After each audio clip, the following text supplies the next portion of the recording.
This season keeps giving me, us, anyone a hard time to really just kind of go over these episodes in their head because they've been so dang good. And this episode of God of High School, man, people said it's not going to be able to tell a story. It's just going to be animation. Yes, impressive, although it may be, it's not going to tell a story. And if you don't tell stories and fights, they're going to get stale.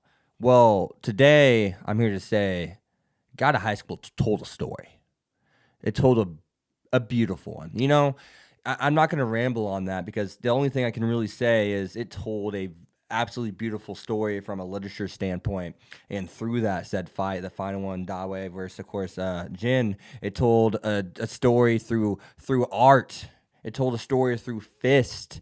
So you got the your visuals, you got the mental aspect of it all. This fight, if I really think about it, the way it was structured, the way it was set up, it really reminded me of Todoroki versus Deku. Sometimes you have to fight to save someone, as Jin did. Jin fought to save Dawe, right? He fought to try to figure out what was going on, and luckily Mira's the one that ended up finding out what was going on. Why Dawe and her Hans, as I typically call him, don't know why I'm calling Dawe now, is someone who it was essentially a stray dog. We find out. But the way this episode used the whole cutscenes for the flashbacks and giving us that, kind of exposition, that background material that we needed, that was exactly how My Hero Academia did it. Go back and watch My Hero Academia and you may be like, holy crap, this is so similar in a lot of different aspects. Now, don't get me wrong, the total fight in and of itself is totally different. The circumstances are totally different, but nonetheless, they're both beautiful. That's a fight that didn't even have to use this animation. I will say it did use animation. Yeah, it showed some flair here and there, but that was the weakest animated fight of this series. I just don't think in terms of like big fights, like ones that actually meant something. I saw better animation in the whole Northern Taekwondo guy versus the guy that was using Tai Chi in episode 2. I saw better animation in episode 3 whenever Dawe fought the guy that had the book that's reading abilities. This fight really, really was camera angles more than it was animation. It had animation, sure, but a lot of times it's just good animation. Of course, sometimes it's threw in a little, splurge of great animation, but most of the time it was camera angles, and those camera angles were amazing. For example, there's one instance where Jin kicks Hans. You see Hans fly back, but the camera angle does a first-person perspective of what Hans is seeing as he's flying back. That really adds details to like kind of these guys' mental aspect and visual aspect, like what they're seeing and kind of what they're thinking when they're fighting. It adds detail. Now you kind of like understand, like, oh, that's kind of what he's seeing when he's flying back. That's the perspective he has. It adds details for future fights too, especially if they continue to do this and if they don't do it. Now you kind of know like what their point of view is whenever they're launching and flying through the air and stuff. And I like that. I'd enjoy that. So looking further into the fight, though, we have Park Mujin, who actually shows up and tells Hans what is going on with his friend, and Mira delivering that letter, taking the initiative. That's what I'm talking about. That's awesome. That was beautiful. I just had to get that out because I did not want to forget it. But we look at Park Mujin, who actually comes up and tells him what happened, Hans, what happened to his friend. And I love that because he says, whenever people are at their lowest, you really see who they are. And I really want to explain that because that means that's very important. We need to go over this. And people need to know this that maybe don't totally get the concept. And, a lot of things recently in life. I've talked about it before. I talked about it with my grandma passing and grandfather and my best friend about 4 years ago. All this happens within, the last 5 years. And what I've learned through being at your lowest is sometimes you act out. And you acting out is what's actually a part of you. And if you go back to what Mira said actually during this episode, you notice that she says, no, it's definitely a part of them. The fists don't lie. The way people fight typically shows their anger, their frustration, and their emotions. A lot of times whenever you are so blindly in rage or blindly in sorrow, a lot of your personality comes out in the fullest. It doesn't shy. There's no hesitance. There's no restraining of your true mindset. Because at the end of the day, I think we all have some kind of bad thoughts from time to time, right? Like there's a lot of times we have thoughts that we wouldn't be proud of. We'd be like, whoa, where did my moral compass go? But hey, that's how I feel. So be it. I'm going to think that way. I'm not going to do it, but I'm going to think that way. What you think is typically who you are in a lot of aspects, but how you restrain it is how you showcase yourself. I'm not saying that, people who restrain themselves really are the people that deserve a lot of credit whenever they're in these moments, because whenever you hit your lowest point, you do show your true colors. Your anger comes out. Your sadness comes out. Your whether it be depression, whether it be anything, irritation, frustration, anger, sadness, bitterness, envy, jealousy, all these things are going to just dump out of you because there's no more filter. There's nothing filtering them. There's the chains have been taken off. There's no more restricting those emotions. They need to just come out, and they're gonna force their way out from deep down in that thing that you call heart. From deep down in the middle of to the middle of your brain, throughout your brain, everything that you think of in the darkest way will come out, or in the saddest way will come out, or in the most envious way, the most the gluttonous way. All those things are going to rage out, and Dawe put that on full display this episode when he's fighting Jin. Of course, we move on into this fight scene, and when we talk about some other things, whenever the art style actually changed in this fight, I think it was absolutely just beautiful. The way they're talking back to each other, that camaraderie that we've been seeing throughout this whole entire episode was showcased. For a moment it was lost, but it was beautifully and fluently put back together in such a swift but yet just awesome manner that I'm still trying to wrap my head around exactly what I did see this episode.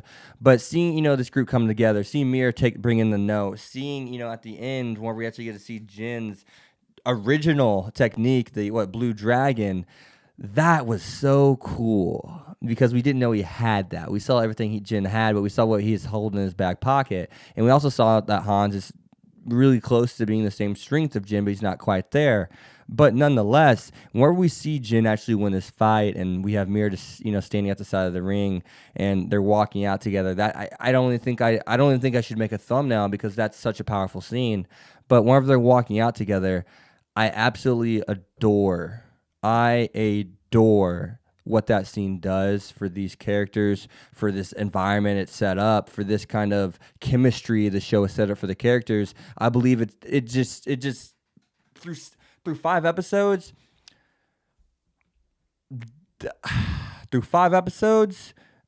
it's hard for me to say that there's a cast of characters I care about more. Because how good of friends they actually are, and how they did the playback of Dawe needing to smile, and he says, and Jin even says smile because we're friends, and then the ending sentence, and this part's so hard, it is emotional, and this part's hard to even talk about.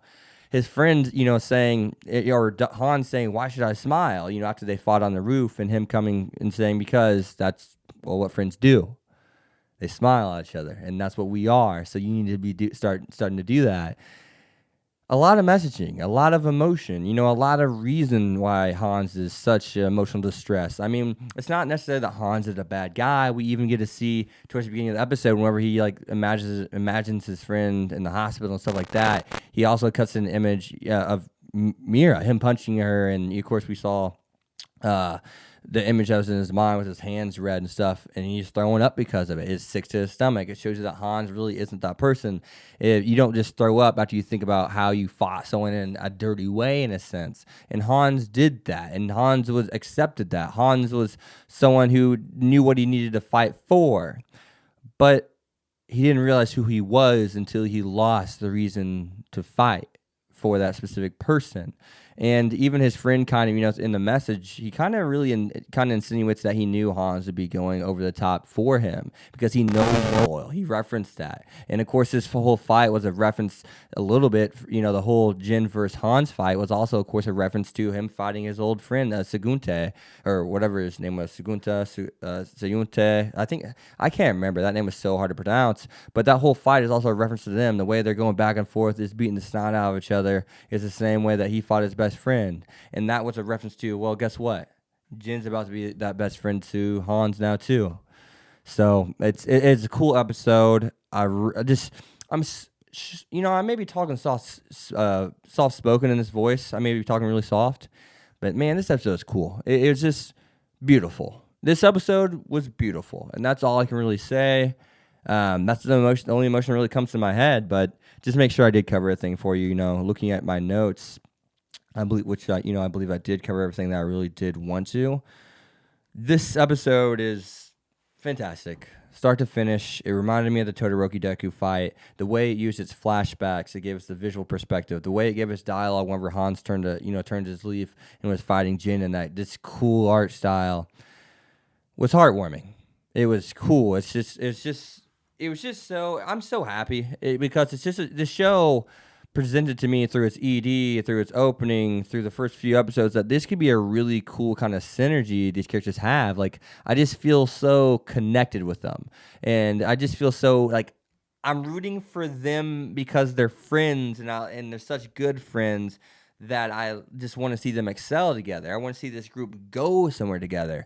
And, whatever, I can't pinpoint exactly, well, I mean, I can, but like in an in-depth way, I can't pinpoint everything the show's done to really make me feel that way.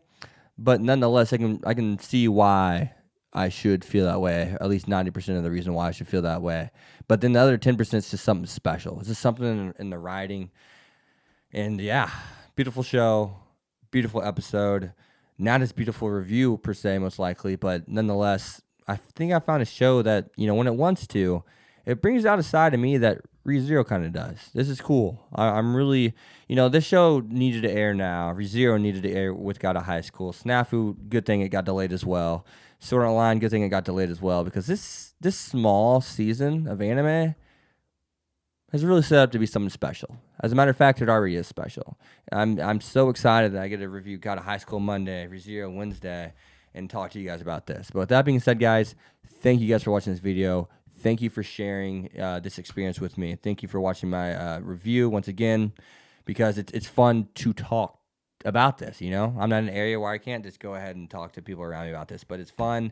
I enjoy it. I love interacting in the comments whenever I'm there. Typically in the first couple days, I'm really heavily in the comments. But yeah, so other than that, though, guys, I'm going to quit talking. I'm going to shut the hell up. I'll get out of your hair. See you guys. Thank you so much for watching, and I hope you guys enjoyed this episode just as much as I did.